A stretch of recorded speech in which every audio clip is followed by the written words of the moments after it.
நீலமலை தொலைக்காட்சியின் நகர்வளப் பகுதி. செய்திகளை வாசிப்பது மலைகளின் அரசி உங்கள் நீலமலை அன்பில். இன்றைய நகர்வளப் பகுதியில் நமது செய்தியாளர் ஒளிப்பதிவாளர் நீலமலை ராஜா அவர்கள் நிலாக்கோட்டை, பந்தலூர், சேரம்பாடி பகுதியிலே இருந்தும் குன்னூர் பகுதியிலே இருந்து நமது சிறப்பு செய்தியாளர் ஆசா அமீத் அவர்களும்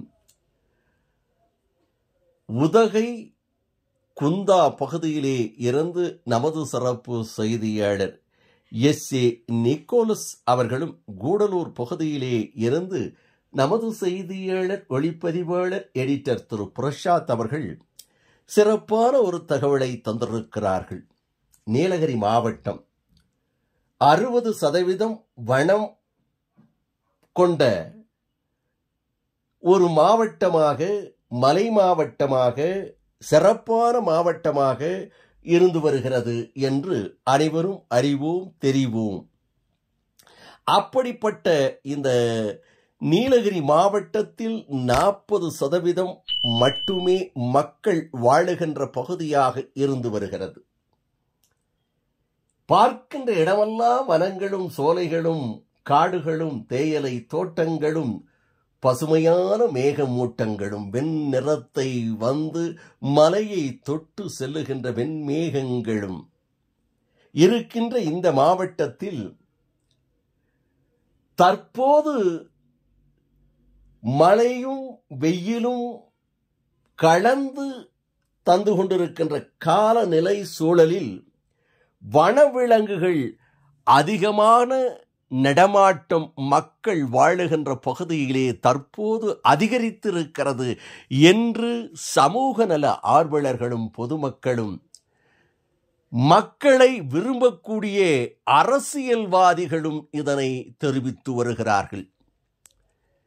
காடுகளிலே வாழுகின்ற மிருகங்கள் இன்றைக்கு மனிதர்கள் வாழுகின்ற பகுதியிலே சேரம்பாடி ஆகட்டும், பந்தலூர் ஆகட்டும், நிலாக்கோட்டை ஆகட்டும், தேவர்சோலை, பாடந்துறை என்று பல பகுதிகளிலே இன்றைக்கு யானைகள் ஊருக்குள்ளே புகுந்து மக்களுக்கு தொல்லை தருவதும், வீடுகளை உடைப்பதும், விவசாய நிலங்களை பாழ்படுத்துவதும், வாகனங்களை உடைப்பதும், கடந்த சில நாட்களுக்கு முன்னால் பாடந்துறை என்று சொல்லப்படுகின்ற தேவர்சோலை சாலை 4வது மைல் பகுதியிலே ஆட்டோவை அடித்து நொறுக்கியிருக்கிறது. சில நாட்களுக்கு முன்பாக நிலாக்கோட்டையிலே மாடியிலே இருக்கின்ற வீடுகளின் மேலே எப்படித்தான் ஏறியது என்று தெரியவில்லை யானை ஒன்று. அதன் மேலே ஏறி மக்களுக்கு தன்னுடைய தும்பிக்கையால் டாட்டா காட்டி மக்களை பார்த்து, அங்கிருந்து மாளிகையிலே இருந்து மக்களை பார்த்து ரசிக்கிறது யானை.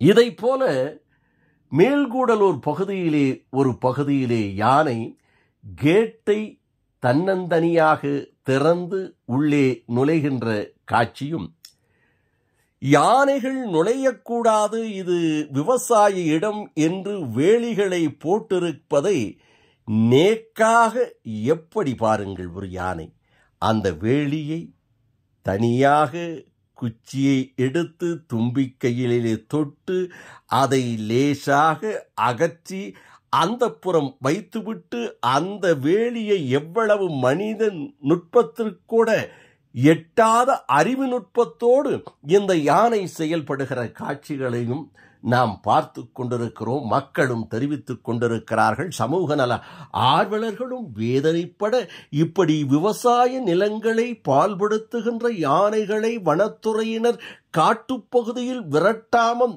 இந்த பகுதியிலே மேயவிட்டிருக்கிறார்களே என்று சொன்னால், வனங்களே இல்லையா, காடுகளே இல்லையா? ரோட்டு சைடுகளில் மட்டுமே காடுகள் இருப்பதைப் போல தோற்றங்களை காண்பித்துவிட்டு காடுகளை அழித்து விட்டார்களா? அன்றைக்கு மூங்கிலை வளர்த்து யானைக்கு உணவாக தந்து கொண்டிருந்த காலங்கள் மாறிவிட்டதா? இன்றைக்கு வனங்களிலே மூங்கில் காடுகள் இல்லையா? யானைகளுக்கு உணவுகள் காடுகளிலே இல்லையா? என்ற கேள்விதனை சமூக நல ஆர்வலர்கள் கேட்டுக்கொண்டிருக்கிறார்கள். விவசாயிகள் வேதனையோடு இதை கூறுகிறார்கள்.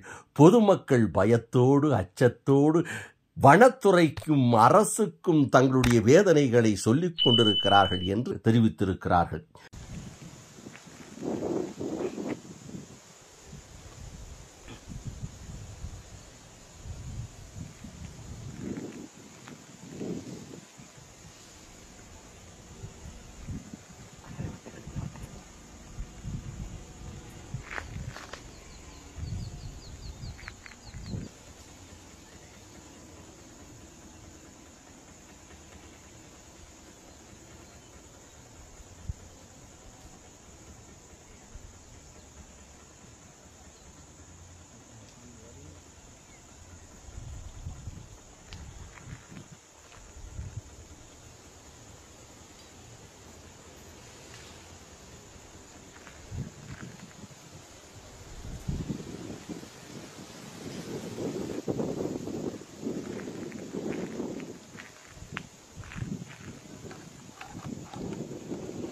இதைப் போல மஞ்சூர் பகுதியிலே ஒரு புலி, தாய்ப்புலி தன்னுடைய குட்டிகளை பத்திரமாக சாலையிலே, மக்கள் நடந்து செல்லுகின்ற சாலையிலே வந்து பார்க்கிறது. மக்கள் நடமாட்டம் இருக்கிறதா இல்லையா என்று நோட்டமிட்டு விட்டு பிறகு தன்னுடைய குட்டிகளை ஒவ்வொன்றாக எடுத்து வந்து அது சாலையை கடக்கின்ற காட்சிகளை எல்லாம் பார்க்க முடிகிறது. இப்படி புலியினுடைய எண்ணிக்கை அதிகமாகிறது. அந்த எண்ணிக்கைக்கு தகுந்ததைப் போல வனத்தில் வனங்கள் இல்லையா? மக்கள் குடியிருக்கும் பகுதியில்தான் இந்த புலிகளையெல்லாம் வளரவிட வேண்டுமா? எத்தனை புலிகள் புலிகளினிடமாக மாறிவிட்டால் இந்த நீலகிரி மாவட்டத்திலே மக்கள் வாழ்வதற்கு இடமில்லையா? சமூக நலவர் ஆர்வலர்களுடைய கேள்வி, விவசாயிகளுடைய வேதனை, பொதுமக்களுடைய அழுகை குரலாக இன்றைக்கு மாறிக்கொண்டிருக்கிறது. ஆகவே அரசும் அரசு அதிகாரிகளும் வனவிலங்குகளை வனத்திலே வாழ்வதற்கான வசதிகளையும் உணவுகளையும், அது வனங்களை விட்டு மக்கள் நடமாடுகின்ற, மக்கள் குடியிருக்கின்ற, மக்கள் விவசாயம் செய்து கொண்டிருக்கின்ற இடங்களிலே வராமல் பாதுகாப்பை தருவார்களா? வனத்துறை அதிகாரிகள், அரசு இதை கண்டுகொள்ளுமா? அரசும் இதனை பார்த்து வனங்களிலே வனவிலங்குகளுக்கு உணவுகளை கிடைப்பதற்கான ஏற்பாடுகளையும் வசதிகளையும் செய்து, மனிதர்கள் 40% மட்டுமே வாழ்ந்து கொண்டிருக்கின்ற இந்த நீலகிரி மாவட்டத்தில் மக்கள் குடியிருப்பதற்கும் விவசாயம் செய்து தங்களுடைய வாழ்வு ஆதாரத்தை பெருக்கிக் கொள்வதற்கும் வழிவகை செய்வார்களா? வசதிகளை ஏற்படுத்தி தருவார்களா? நிம்மதியாக இந்த நீலகிரி மாவட்டத்திலே மக்கள் வாழ முடியுமா? வாழ்வதற்கு வழிவகை இருக்கிறதா என்று சமூக நல ஆர்வலர்களின் குரலாக இன்றைக்கு நீலகிரி மாவட்டம் கோத்தகிரி, குன்னூர், குந்தா, உதகை, கூடலூர், பந்தலூர், நிலாக்கோட்டை, சேரங்கோடு, மசனகுடி என்று பல பகுதியிலே இருக்கின்ற சமூக நல ஆர்வலர்களினுடைய ஒரு ஓங்கிய குரலாக ஒலித்துக் கொண்டிருக்கிறது. விவசாயிகளுடைய வேதனை குரலாக எங்களை விவசாயம் செய்ய விடுங்கள் என்று சொல்லுகின்ற குரலாக இன்றைக்கு ஒலித்துக் கொண்டிருக்கிறது. பொதுமக்களோ வாகன ஓட்டிகளோ எங்களால் நிம்மதியாக வாகனத்தை ஓட்ட முடியவில்லை. யானைகளுடைய தொல்லை, சரக்கு லாரிகளை நிறுத்தி சரக்கை அது கயிர்களை அவிழ்த்துவிட்டு சரக்கை கீழே கொட்டி மறிக்கின்ற நிலை,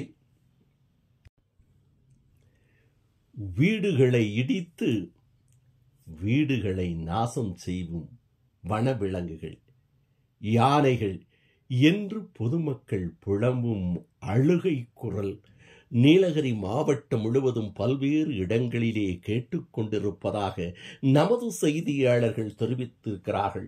இதை உறுதிப்படுத்துகிறார்கள் சமூக நல ஆர்வலர்களும் பொதுமக்களும் வாகன ஓட்டிகளும். எனவே வனத்துறை வனங்களிலே வனவிலங்குகள் வாழ்வதற்கான ஏற்பாடுகளையும், குடியிருக்கின்ற பகுதிகளிலும் விவசாய நிலங்களிலும் வனவிலங்குகள் யானைகள் போன்ற, புலிகளை போன்ற, கரடிகளை போன்ற வனவிலங்குகளும் தொல்லை தராமல் பாதுகாப்பை தருவார்களா? இது அரசும் உறுதிப்படுத்துமா? அரசு அதிகாரிகளும் கவனம் செலுத்துவார்களா என்று கேட்டிருப்பதாக உதகை பகுதியிலே இருந்து எஸ்.ஏ. நிக்கோலஸ் அவர்களும், குன்னூர் பகுதியிலே இருந்து ஆசா அமீத் அவர்களும், கூடலூர் பகுதியிலே இருந்து எடிட்டர் ஒளிப்பதிவாளர் திரு பிரசாத் அவர்களும், நிலாக்கோட்டை, பிதற்காடு, சேரங்கோடு பகுதியிலே இருந்து நமது ஒளிப்பதிவாளர் செய்தியாளர் நீலமலை ராஜா போன்றவர்கள் இதனை தெரிவித்திருக்கிறார்கள் என்று தெரிவித்து, இதை பார்த்த பிறகாவது வனத்துறை நடவடிக்கை எடுக்குமா? அரசு அதிகாரிகள் இதில் கவனம் செலுத்துவார்களா? சமூக நல ஆர்வலர்களின் குரலாக இருக்கிறது என்று தெரிவித்து, நமது செய்தியாளர்களோடு வணக்கம் கூறி விடைபெறுவதற்கு முன்பாக இதுபோன்ற செய்திகளை உங்கள் நீலமலை தொலைக்காட்சியிலும், உங்கள் நீலமலை தொலைக்காட்சி யூடியூப் பகுதியிலும் கண்டு மகிழுங்கள் என்று தெரிவித்து, உடனுக்குடன் காண இதுவரை நீங்கள் என்எம் டிவி யூடியூப் பகுதியிலே சப்ஸ்கிரைப் செய்து அங்கத்தினராக மாறாமல் இருந்தால் உடனடியாக என்எம் டிவி யூடியூப் பகுதியிலே சென்று சப்ஸ்கிரைப் செய்து பெல் பட்டனை அமர்த்தி சப்ஸ்கிரைப் செய்யுங்கள் என்று தெரிவித்து, இந்த செய்திகளை எல்லாம் பார்த்து யூடியூப் பகுதியிலே இந்த செய்திகளை வழங்கிய நமது செய்தியாளர்கள் சிறப்பாக வழங்கி இருக்கிறார்களா?